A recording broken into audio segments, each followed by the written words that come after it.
You're listening to Whoa! Potluck.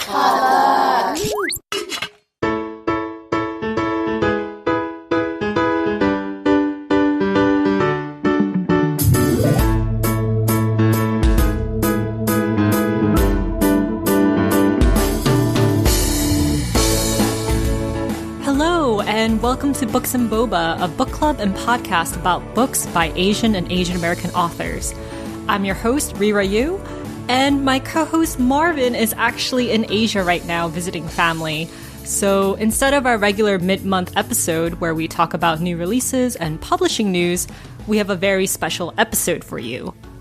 Our friend and former guest of the podcast, Lauren Lola, actually talked to a bunch of Filipino writers at the 2017 Filipino American International Book Festival, also known as the FilBookFest, in San Francisco a couple of months ago. This year was the festival's fourth run, and it was actually launched back in 2011 by PAWA, which stands for Filipino American Writers and Artists.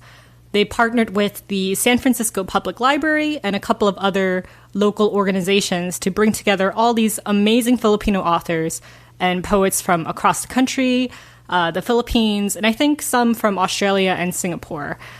So, with that said, I hope you enjoyed these series of interviews. Thanks to Lauren for going to the festival and talking with these authors.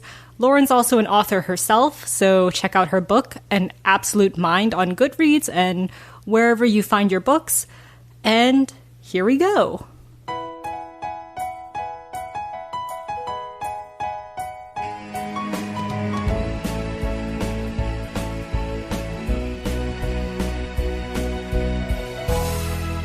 Hello, Books and Boba readers and listeners. This is Lauren Lola coming to you today live from San Francisco. More specifically, I'm at the San Francisco Public Library for the 4th Filipino American International Book Festival. There's said to be a line of panels and discussions lined up throughout the day along with different vendors to check out. This is my first time here, and this is the only day I could check it out. So let's see what we find. Yeah, so can you introduce yourself and what you were vendoring? Yeah, so my name is Joshua Paras. I'm a student intern for PAWA, and I'm currently vendoring for the 4th Filipino American International Book Festival. Can you explain what PAWA is for those who don't know? Yeah, so PAWA is a nonprofit organization. We're based in San Francisco. Our main job is to promote, Filipino literature and arts. Whether that be through creating, the Filipino Book Fest and inviting authors to have discussion about Filipino literature and promoting their books, or whether that's through actually publishing. We're connected through Korean Press and publishing Filipino authors and writers. Do you know how long this nonprofit has been going on? Oh, yeah, it was established in 1994. Can you highlight some books that are on display today that you would recommend checking out? Yeah, so there's one book I really recommend. It's called Cuentos, Lost Things. Cuentos means stories, and so they're kind of like the lost stories of Filipinos. And what the book actually is it's a anthology of reimagined Filipino myths. So there are a lot of myths, that are passed on through word of mouth, that writers in our contemporary, world have updated or adapted to a modern setting. And so they take, these really popular figures such as the aswang, the capre, and they place them into, a modern-day context. And what would modern-day Filipino mythology look like? Nice. All right. Thanks. Thank you. All right. Can you introduce yourself and what you're representing? Hi there. My name is Lily Perjoles, and I'm with Archipelago Books. Can you explain what Archipelago Books is for those who don't know? Archipelago Books is a Filipino specialty bookstore. We specialize in Philippine and Filipino American books. We're one of two in the country, or in the United States, and we provide books for individuals, institutions, everybody and anyone who wants to read Philippine books. So how do you select what books to be included in the bookstore? We mainly get books based off of people, the stuff that people are looking for. stuff that we've been selling really well, but also like for some books it's just like a feeling, like you can tell where people are at when they're walking in the bookstore. So if we get more than one person who's looking for pre-colonial books or pre-colonial Philippines, you kind of get the idea, like, okay, maybe I should get more. I know to definitely always buy books from the Philippines, because there's a lot of people studying Philippine studies, or that's going to be what their PhD is about. But mainly, like, I just go like where people are like, I want more books about this. I want more children's books. I'm looking for more books for family members. So, and then, so it really depends on where people's at. And I think right now people are at pre-colonial times right now. So you just cater to what the customers are looking for? Mainly, yeah, because if I kept buying stuff that I only liked, no one would buy any books in the bookstore. For sure. So, is there anything that's coming up that you want to promote real quick? We are working with an author. We're working with a company called Stories. It's a woman named Christine Newhart. She recently came out with she's coming out with a series of Philippine books and other Philippine dialects other than Tagalog. One of the things that we love about her books is she is catering to a community that doesn't usually get books for it. Say, like, she wrote a book in Cebuano, a book in Chavacano, and a book in Ivatan for kids. Yeah. So it's a bilingual book. So it's they write, or it's pretty much has the dialect and English in the same page. So you can read it at home with your kids, learn a different language other than like Tagalog at home, and just like, and also get great illustrations, artwork, because she worked with a lot of artists from the Philippines. So, we're working with her. It's an amazing book, it's amazing. Like, we have 3 copies out right now. I only know the names of the characters. I don't know the titles. But it mainly centers around one main like character who happens to be a kid in that region, and so we're like, so at least kids could like relate to it and also learn something new, like a new culture in the Philippines. Yeah. So, which is not widely known. Nice. Yes. Is there anything else you want to add? People can always say that they want Philippine books and Filipino books. It's a whole other thing to like actually seek them out and buy it. And sometimes when you buy it off of Amazon, it really doesn't help a lot of the smaller bookstores too. So if you're really going to consciously buy books, support bookstores like Archipelago, Eastwind, Philippine Expressions. Like, look for your smaller, more local bookstores and support them, because that's how we survive. But also, like, we cater to our community. Like, I buy books based off of what people are telling me, so I actually know what's happening in the current community and the community at large, and not just forcing more, I don't know, 50 Shades of Grey down people's throats or something. Like, right. People are kind of tired of that. Like, maybe they want something that's a little bit more educational or a little bit more with more substance. No offense to erotic books. There's a lot of smarter writers, I guess, out there. So, but yeah, so we just support. Okay. All right. Yeah. Thanks, Lily. Thanks. Okay. Yeah. Can you just start by introducing yourself and what you represent? Sure. My name's Don Aguilio.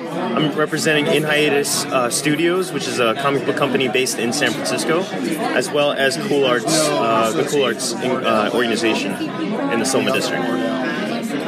Yeah, can you explain, I guess, some of what you have on display here, since this is all audio? Sure. In Hiatus Studios is currently promoting our first book, which is called The Shards. It's an anthology of 6 new comic book properties, which are independently published in our hardcover. 3 of the 5 of us are 3 of the 5 of us are Filipino Americans. One of us is Chinese American. And yeah, that's what we're kind of showing off right now here. And with Cool Arts, 2 of us, myself and Raph Salazar, have been working with Cool Arts on Clan of Saints Bay, which is issue 1 of a comic book property that showcases the leadership in the Soma district.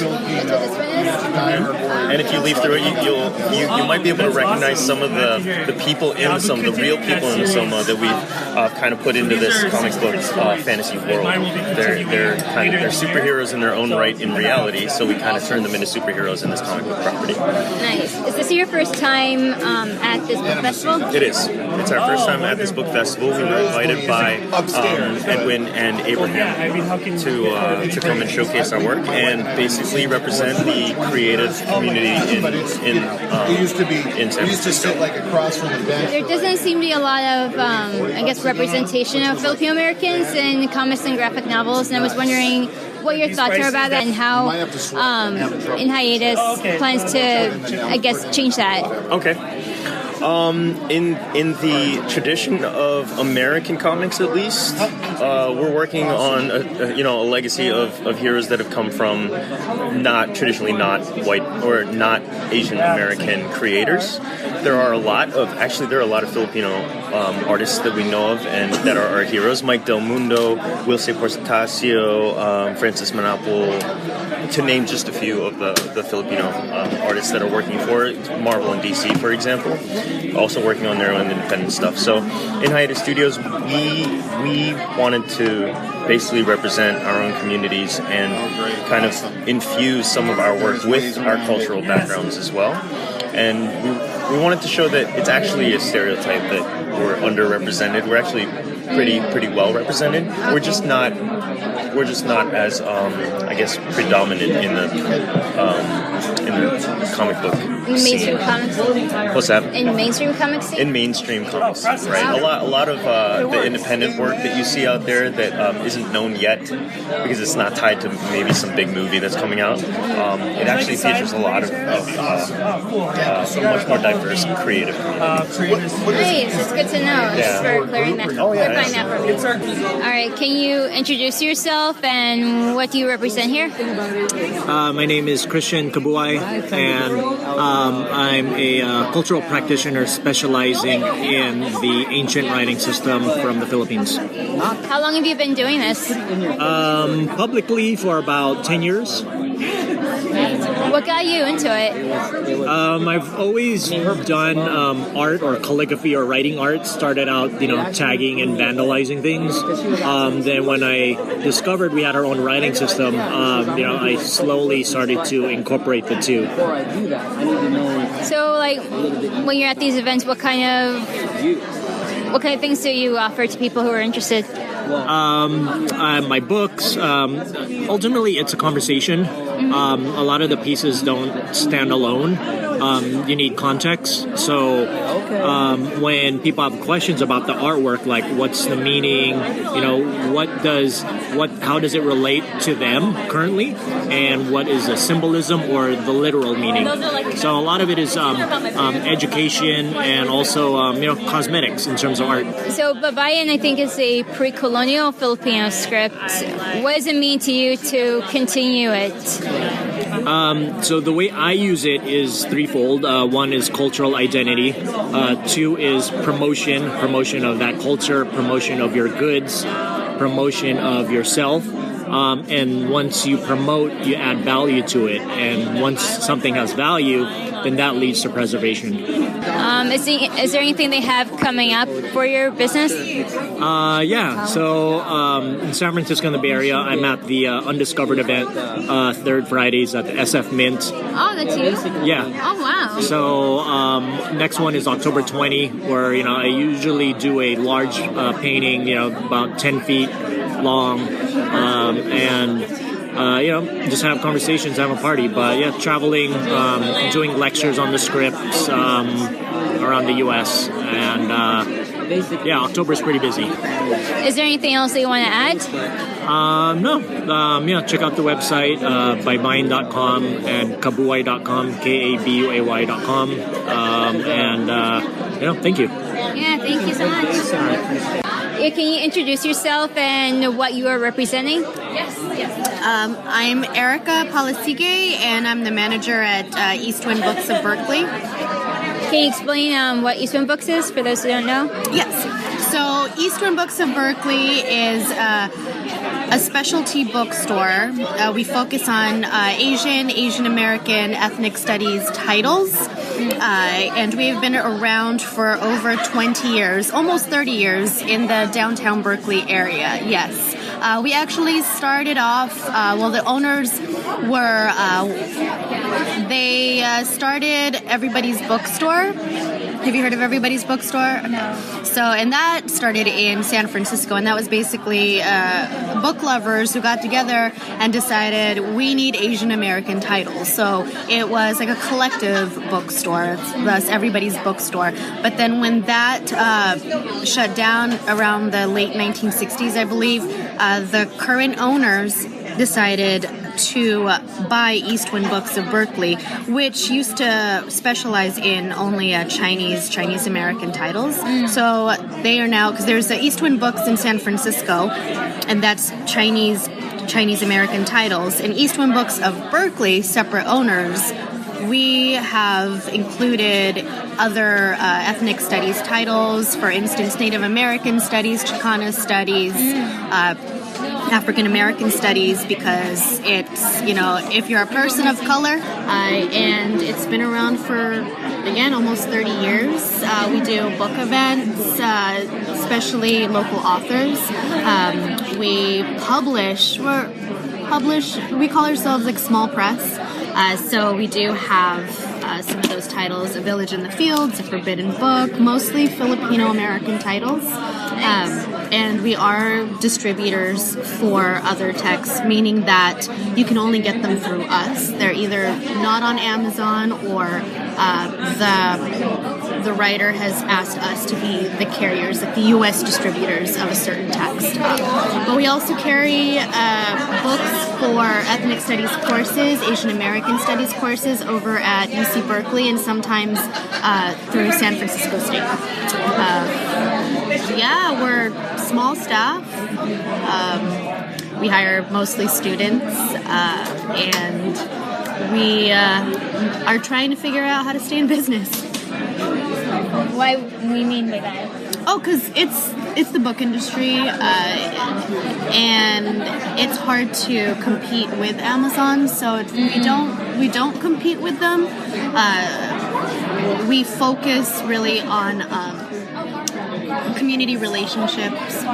So we work with like the Ethnic Studies Library on campus, a lot of Asian American organizations like, in the Greater Bay Area, to really solidify those resources, and also just to keep ourselves as a community resource by engaging with other Asian American organizations, so that we're not just a bookstore, but we're also a space for debate, conversation, again, book events, and we've done film screenings. We've hosted theater practices, rehearsals, because we have the space.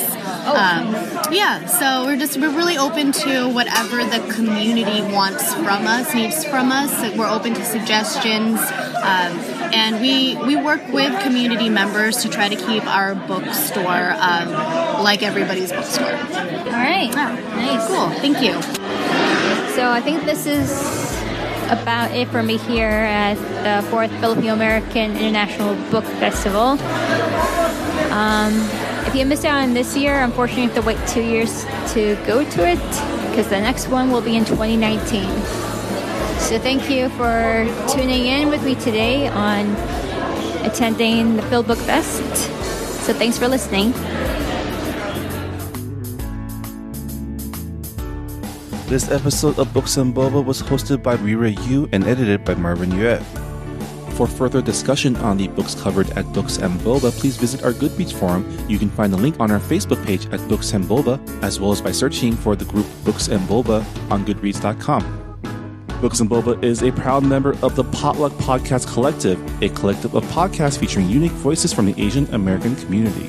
If you like this show, check out some of the other great programs of the Potluck Podcast Collective, including Saturday School, a podcast about Asian American pop culture and film history, hosted by Ada Sang and Brian Hu. Check out Saturday School and the other great programs of the Potluck Collective by going to the website www.podcastpotluck.com.